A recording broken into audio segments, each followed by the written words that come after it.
అందరికీ నమస్కారం.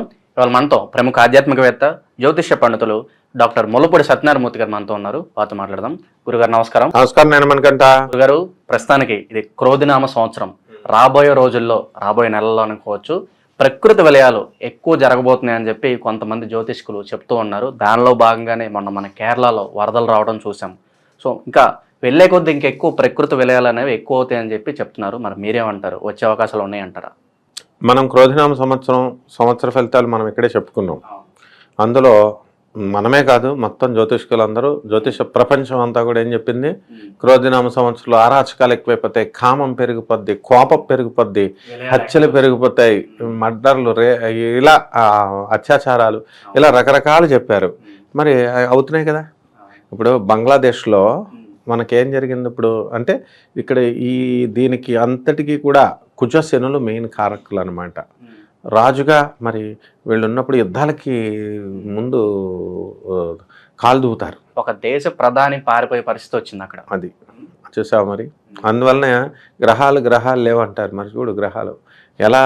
బంగ్లాదేశ్లో హసీనా, మరి ఈమె ఇదే పరిస్థితి. అసలు ఇది అంతకు ముందు నుంచి రావాలి. మనం ఇందిరాగాంధీ ఇదంతా కారణం రూట్స్ నుంచి రావాలి. ఇప్పుడు అక్కడ ఇండియా వచ్చి సరెండర్ అయింది, షెల్టర్ తీసుకుంటుంది. ఇండియా ఎందుకు రావాలా? వేరే కంట్రీకి వెళ్ళొచ్చు కదా. మోడీ గారు ఇస్తున్నారు ఆమెకి. అదే తప్పు ఇందిరాగాంధీ కూడా చేస్తుంది. వేరే దేశానికి పోవని అని ఉంటే మనం ఆవిడ విడగొట్టేసడం వల్ల ఈ ప్రాబ్లమ్స్ అన్నీ కూడా. అప్పుడు బంగ్లాదేశ్ని ఇప్పుడు ఇదంతా ప్లాన్ ఏంటి? పాకిస్తాన్లో కలుపుకోవాలి బంగ్లాదేశ్ని అనేది ప్లాన్ అనమాట. దానికోసం ఇవన్నీ కూడా జరుగుతూ ఉంటాయి. అలాగే ఈ యొక్క ఇప్పుడు పాప ఆవిడ మంచిగా చేసింది కదా బంగ్లాదేశ్లో. ఏముంది ఇప్పుడు ఆ రిజర్వేషన్ల కోసం మరి ఆ ఫ్రీడమ్ ఫైటర్స్ నుంచి తగ్గించింది. మరి ఆ ఇష్యూలో ఆమె సుప్రీంకోర్టు తీర్పును అనుసరించి చేసినా కూడా వీళ్ళు ఆమె పార్టీ వాళ్ళే, మరి ఆ లీగ్ పార్టీ వాళ్ళే, హసీనా లీగ్ పార్టీ వాళ్ళే మరి ఇవన్నీ చేసుకుంటూ వాళ్ళనే చంపేస్తున్నారు. ఇప్పుడు ఎంత దారుణమైన పరిస్థితి అంటే, అక్కడ మనం న్యూస్లో చూపిస్తున్నాడు, ఛానల్స్లో, టెంపుల్స్ని ముస్లిమ్స్ కాపలాగా కాస్తున్నారు, హిందువులను చంపేస్తున్నారంట, వాళ్ళ భార్యలు పాడు చేస్తున్నారంట, పిల్లల్ని చంపేస్తున్నారంట, అగ్ని జ్వాలలు, ఇవన్నీ కుజుడు యొక్క శని యొక్క ప్రభావాలు అనమాట. ఇది ఒక్క ఇండియాకని కాదు, టోటల్ ప్రపంచానికి, విశ్వానికి వర్తిస్తుందని మనం చెప్పాం. మనం ఇక్కడ ఇదే ఛానల్ కేరళలో మరి ఇక్కడ వర్షాలు, కొండలు విరిగిపోవడాలు, మరి ఇవన్నీ కూడా వాయనాడులో, కేరళలో ఎందుకు జరిగినాయి? ఇవన్నీ డిఫారెస్టేషన్ మెయిన్గా. మరి ఇప్పుడు సైకాలజిస్టులు కానీ, లేకపోతే ఈ యొక్క జియాలజిస్టులు కానీ, ఎవరు చెప్పినా కూడా చెట్లు నరకూడదు. మనిషి తన అవసరాల కోసం చెట్లు నరికేసి, నదుల్లో ఆక్యుపై చేసేసి రిసార్ట్లు కట్టడం, ఇలాంటివి కట్టడం వల్ల కూడా ఇలాంటి జరుగుతుంది అని అంటున్నారు. ఖచ్చితంగా నేచర్ ఏం చేస్తుంది? రెసిప్రొకేట్ చేస్తుంది. చెరువు ఇప్పుడు మనకి హైదరాబాద్లో కూడా చాలామంది చెరువులను కబ్జా చేసేసి వాటర్లు బిల్డింగ్లు కట్టేసిన తర్వాత అందులో ఎమ్మెల్యే ఉన్నాడు. చెరువు ఆ ఇల్లుని ఆ వాటర్ వెళ్ళిపోయింది. ఎమ్మెల్యే అయితే గొప్ప, ఎంపీ అయితే గొప్ప, వాటర్ వెళ్ళిపోద్ది. నేచర్కి ఏం తెలుసు?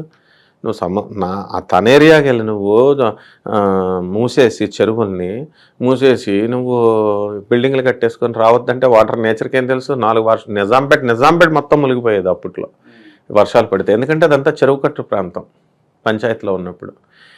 కాబట్టి అలాగే ట్రైన్ యాక్సిడెంట్స్ ఎప్పుడూ జరుగుతాయి, కానీ ఈ సంవత్సరం మరి బీభత్సంగా జరిగిపోయినాయి కదా మొన్న. అలాగా వేరే రాష్ట్రాలైనా సరే మన దేశంలోనే కదా మొత్తం. ఇక హిమాచల్ ప్రదేశ్ అండ్ ఓషన్స్, ఈ రీసెంట్గా ఇది చూడు వర్షాలు, కలకట్టా మొత్తం అంతా కూడా. మేము తెల్జలా పురులియా జిల్లా 24 పార్గనాస్ నేను తిరిగేవాడిని. మా గురువుగారు ఆనంద్ మార్గ ఆశ్రమం తెల్జలాలో ఉంటుంది. లైక్ గార్డెన్స్ ఇవన్నీ ఆ ఏరియాలోనే మునిగిపోయినాయి. ఎందుకని? హూగ్లీ రివర్ పొంగేసింది. సో ఇలా కేవలం తమిళనాడులో, హిమాచల్ ప్రదేశ్లో, తెలంగాణలో, ఉత్తరాఖండ్లో, కేరళలో, east Rajasthan, isolated places in east Rajasthan, west Rajasthan, ఇది అది అని లేదు, మొత్తం బీభత్సం అనమాట. ఈ సంవత్సరమే బీభత్సం అయిపోతాయి. ఇంకా ఇప్పుడు మొన్న TV9 వాళ్ళు ఈ డిబేట్ పెట్టారు మరి జ్యోతిష్కుల అంతా కూడా ఈ అంశం మీద. నిజమే మరి వాళ్ళు చెప్పినవి అన్నీ కూడా బీభత్సాలే ఇక మొత్తం. ఇంకా మీ దృష్టిలో రాబోయే రోజులు ఎలాంటి బీభత్సాలు జరుగుతాయి అనుకుంటున్నారు? భూకంపాలు వస్తాయి. ఇప్పుడు కామన్ అవి. ఇప్పుడు దానికి పెద్ద జ్యోతిషశాస్త్రం అవసరం లేదు. ఇప్పుడు ధర్మ ఎప్పుడైతే క్షీణిస్తుందో, మనుషుల్లో స్వార్థం ఎప్పుడైతే పెరిగిపోతుందో, దానికి భూకంపాలు గ్యారంటీ. కుజుడు శని రాజమంత్రులుగా ఉన్నప్పుడు కంపల్సరీ. అంతేకాదు మనం వీడియోలో చూసుకోండి, మన ఛానల్లో పెట్టింది ఏంటంటే రాజకీయాల గవర్నమెంట్లు పడిపోతాయి అన్నాం. జగన్ గారి ప్రభుత్వం పడిపోయింది, తర్వాత ఇక్కడ కేసీఆర్ గారి ప్రభుత్వం కూడా గురైపోయింది, బంగ్లాదేశ్లో ఈమె ప్రభుత్వం పడిపోయింది. ఇంత భయంకరంగా దీని అంతటి కారణం గ్రహాలే, కుజుడు శనే. ఆ తర్వాత వర్షాలు తక్కువగా ఉంటాయి, కొన్ని ప్రాంతాల్లో ఎడారులు అయిపోతాయి, భూకంపాలు వస్తాయి.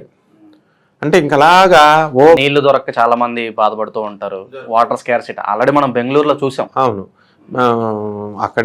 అక్కడేంటి ఇక్కడ కూడా వచ్చేస్తుంది, నెక్స్ట్ ఇయర్ ఇక్కడ కూడా వచ్చేది. మెడ్రాస్లో మేము చదువుకున్నప్పుడే అప్పటి నుంచే ఉంది. 2 రోజులకి ఒకసారి స్నానం చేసేవాళ్ళం మేము, వాటర్ డే బై డే వదిలేవాడు, దాచుకొని చేయాలన్నమాట. సో ఈ విధంగా వెలచరి, అడయార్, ఈ టీ నగర్ ఈ ప్రాంతాల్లో అంతా కూడా వాటర్ ఉండేది కాదు డే బై డే. అక్కడి నుంచి హైదరాబాద్ వచ్చిన తర్వాత హైదరాబాద్లో కూడా వాటర్ డే బై డే వచ్చేది కొన్ని ఏరియాస్లో. కేసీఆర్ గారు వచ్చి మరి ఇవన్నీ కూడా సరిచేయడం, మంచిగా వాటర్ డైలీ రావడం, ఇవన్నీ కూడా అలా ఏ గవర్నమెంట్ ఉన్నా చేసుకుంటూ వెళ్తారు. కాబట్టి ఏది ఏమైనప్పటికీ కూడా అంటే ప్రత్యేకించి జ్యోతిష్కులు భయపెట్టేస్తున్నారు అని అనుకోవచ్చు, కానీ ప్రత్యేకించి ఏముంది ఇప్పుడు అక్కడ అత్యాచారం వాస్తవాలే 100%. ఇప్పుడు గ్రహాలు ఎప్పుడు కూడా రాంగ్ చెప్పవు. ఈ అమావాస్యలు పౌర్ణములు, మొన్న అమావాస్య వచ్చింది, ఆదివారం అమావాస్య వచ్చింది, ఎంతో భయంకరమైన అమావాస్య మంత్రతంత్ర శాస్త్రాలకి. మయాంగన ఒక ఊరుంది, ఊరిలో అంతా చేతబడలే అనమాట ఊరు వాళ్ళు. మనం చేతబడలేమని అంటాం, మరి లేమనే వాళ్ళు ఆ ఊరు వెళ్ళొచ్చు కదా, ఒకసారి హడిలిపోతాం అనమాట, ఊళ్ళో అడుగు పెట్టలేము, చేతబడలే అనమాట. అలాగా వాళ్ళు చాలామంది అకారణంగా అస్వస్థతకు గురవడం. కరోనా ఎవరైనా ఊహించారా? కరోనా ఆ టైంలో 2020లో ఎంత భయంకరంగా ఉంటుందని మరి ఒక శాస్త్రం చెప్తోంది, ఎప్పుడైనా జ్యోతిష్ శాస్త్రం కంప్లీట్గా. తర్వాత ఇంకా అలాంటివి కూడా ఉన్నాయి, ఇంకా గ్రాడ్యువల్గా డిగ్రేడ్ అయిపోతూ ఉంటాయి. స్కైలాబ్ అనేవారు మా చిన్నప్పుడు. స్కైలాబ్ పడిపోతుందని అంతా వండుకొని తినేసేవారు, రేపే చచ్చిపోతున్నాం మనందరం కాబట్టి అందరూ కోడి మాంసాలు, మేక మాంసాలు, ఇదిగో డబ్బులు ఎవరికి ఏది కావాలో ఒక వారం రోజులు తినేసేయండి అంటే తినేశారు అందరూ. తేరాది సముద్రంలో ఒకలాగా పడగొట్టారు. సో న్యాచురల్ డిజాస్టర్స్ ఇవన్నీ కూడా జరుగుతాయి. ఎప్పుడు ఆగుతాయి అంటే మనం పేదవాళ్ళని ప్రేమించినప్పుడు, గౌరవించినప్పుడు, ధర్మాన్ని నిలబెట్టినప్పుడు, నేచర్ని గౌరవించినప్పుడు. చెట్లు కొట్టకుండా ఉండడమే నేచర్ని గౌరవించడం అంటే. ఒకళ్ళు అసూయలు, ద్వేషాలు పెట్టుకొని ఇవన్నీ బ్రతకడమే. ఇవి కలి చేసేది లాస్ట్లో తీసేటువంటి యుద్ధాలు చేయడు, కత్తేసుకొని వచ్చి యుద్ధాలు చేయడు ఆయన. మనలో ఉన్నటువంటి ఈ యొక్క అసురత్వాన్ని, ఒకళ్ళనొకళ్ళు ఈర్షపడడం, ద్వేషం పడడం, పైశాచికంగా బిహేవ్ చేయడం, స్వార్థం, అత్తగారులను చూడకపోవడం, ఇలాంటివి ఆయన హరిస్తాడు. హరించి భక్తి మొత్తం దొబ్బింది. ఎవరికి భక్తి లేదు. ఆ భక్తిని ఇనుమడింపజేస్తాడు మళ్ళీ ఆయన. భక్తి వరకు కావాలండి, పూర్వజన్మ, నెక్స్ట్ జన్మ అంటారు. ఇవన్నీ కూడా ఉన్నాయి. ఎందుకనంటే ఇందిరాగాంధీ గవర్నమెంట్లో, అప్పుడు జవహర్లాల్ నెహ్రూ గవర్నమెంట్లో శాంతిశ్రీ అని చెప్పేసి ఒక అమ్మాయి పునర్జన్మ ఎత్తితే గాంధీ గారు స్వయంగా మిషన్ వేయించారు. అది కోర్టులో అన్నీ కూడా జరిగినాయి. 1 man కమిషన్ జరిగింది, మిషన్ రిపోర్ట్స్, కమిటీ రిపోర్ట్స్ ఇచ్చారు. సో ఇవన్నీ ఉన్నాయి. మరి ఇవన్నీ చూస్తూ కూడా మనం అన్యాయాలు, అధర్మాలు చేస్తుంటే రావా? అందుకని ఇవన్నీ మన పాప ఫలితాలే. ఇవన్నీ కూడా గ్రహాలు ఖచ్చితంగా ఇస్తాయి, దానికి ఏమీ మొహమాటం లేదు.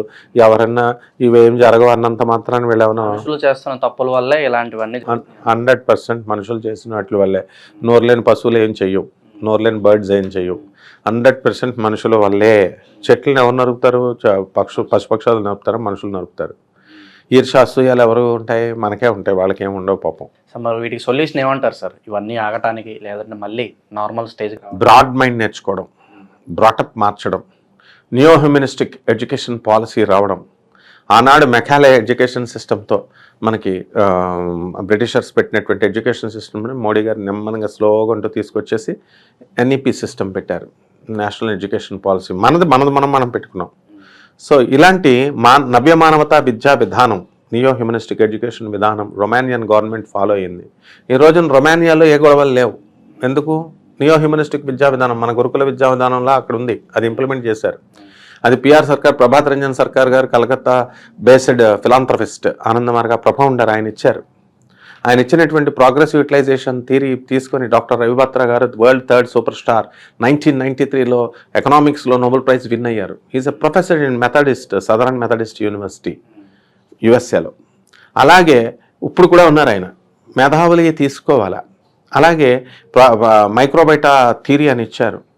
సైన్స్లో it brought revolutionary and radical changes in all fields of science and technology. Nano టెక్నాలజీలో మార్పులు వస్తాయని చెప్పారు. తెలంగాణ వస్తుందని చెప్పారు. ఎందుకంటే స్మాల్గా బ్రేకప్ అవుతేనే డెవలప్మెంట్ అనేటటువంటిది వస్తుందన్నారు. ఆయన్ని బేస్ చేసుకునే బీహార్లో కానీ జార్ఖండ్ బీహార్ విడిపోవడము ఇలాంటివన్నీ కూడా తెలంగాణ ఇవన్నీ అన్నీ జరుగుతున్నాయి. కాబట్టి ఈ విధానాలన్నీ మేధావులు ఇచ్చినవి. మనం వాళ్ళు చెప్పింది ఏంటి, బ్రాటప్ మంచిగా ఉండాలి, బ్రాడ్ మైండెడ్నెస్ పిల్లలకి నేర్పాలా. మా దగ్గర డబ్బు ఉంది, మేము రూపాయి ఇవ్వం పేదవాళ్ళకి, మేము పిసినార్లు, మాకు మాత్రం మా పిల్లలకి మాత్రం కోట్లు వెనకేసేసుకుంటామంటే ఇంకా నాశనం అయిపోతాయి. ఈ బిల్డింగ్లన్నీ కూడా ఇంకా ప్రకృతి వైపరీత్యం చూసేసి ఆ బిల్డింగ్లన్నీ వాళ్ళు దాచినాయని ఇందులోనే కొట్టుకుపోతారనమాట. కేవలం స్వార్థపరులే ఇందులో చచ్చిపోతారు. గమనించు నువ్వు. ఎవరైతే స్వార్థంగా ఉంటారో, ఈ గ్రహాల యొక్క గొప్పతనం ఏంటంటే ఎవరైతే స్వార్థంగా ఉంటారో, పేదవాళ్ళని వేధిస్తారో, దుర్మార్గాలు చేస్తారో వాళ్ళు మాత్రమే నశిస్తారు. వాళ్ళ బిల్డింగ్లే పోతాయి. ధర్మాన్ని నమ్ముకొని ఉన్నవాడు పేదవాడు వాడు పోడు. ధర్మం ఎప్పటికీ గెలుస్తుంది అంటారు. ఎప్పుడు గెలుస్తుంది. కురుక్షేత్ర మహాయుద్ధంలో ఒక పక్షి ఆకాశంలో వెళ్తుంది. కోడిగుడ్డు గుడ్డు పెట్టి అర్జునుడు వేసిన ఒక సైనికుడు వేసినటువంటి బాణం దానికి తగిలింది. తగిలితే కృష్ణ అని అడిగింది, అది రక్షించు నా బిడ్డని అని. ఇక్కడ నదులు ఎలా పారుతున్నాయి, రక్తం మహానది గంగా నదిలా పారుతుంది, సముద్రాల్లో పారుతున్నాయి. అటువంటి సిచ్యుయేషన్లో కురుక్షేత్రం జరుగుతున్నప్పుడు కృష్ణ అని అనగానే అది అప్పుడే కృష్ణుడి లీల ఎలా ధర్మాన్ని ఎలా రక్షించాడు తెలుసా ఆయన. ఇంకొక సైనికుడు ఏనుగు మెదడుకు కొట్టాడు బాణం. వెంటనే ఏనుగు మెదడు ఇంత మెత్తగా ఉంటుంది కదా, అది వచ్చి బయట నేల మీద పడింది. కరెక్ట్గా ఆ పక్షి గుడ్డు ఆ మెదడులో మెత్తగా ఇరుక్కుంది. ఇంకొకడు బాణం వేయగానే ఏనుగు గంటొచ్చి దాని మీద అలా పడింది, గుడ్డుకు రక్షణగా. ఈ యుద్ధాలు జరుగుతున్నాయి, దాని మీద నుంచి అన్నీ వెళ్తున్నాయి. అది అనేం అలా. మహాభారత యుద్ధం 18 రోజులు అయిపోయిన తర్వాత శ్రీకృష్ణుడు అర్జునుడిని తీసుకెళ్లి దాన్ని ఇలా లేపు చూపిస్తాడు. అది పక్షి పిల్లతగా తయారైపోయి అది పైకి ఎగిరిపోతుంది. ధర్మాన్ని నమ్ముకుంటే కృష్ణుడు అలా చేస్తాడు. ధర్మాన్ని నమ్ముకోకుండా పిచ్చేషాలు వేసి స్వార్థం, అమాయకుల్ని ఏడిపించడం, అమాయకులు కబ్జాలు చేయడం, భూ కబ్జాలు.